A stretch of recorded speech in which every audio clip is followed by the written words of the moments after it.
Danes je bil pa en taki posebni družinski dan, čas za družino, tako da sva se zjutraj že odpeljala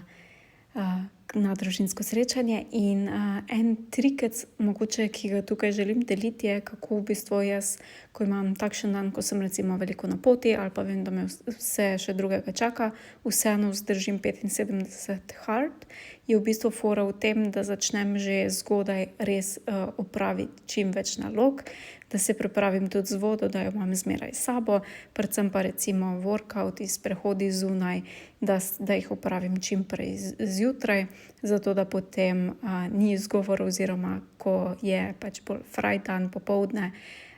nekako lažje imam čas za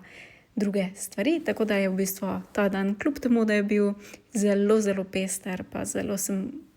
fajn, no, je vseeno brez problema šel tudi 75 hard in vseh 8 dodatnih nalog.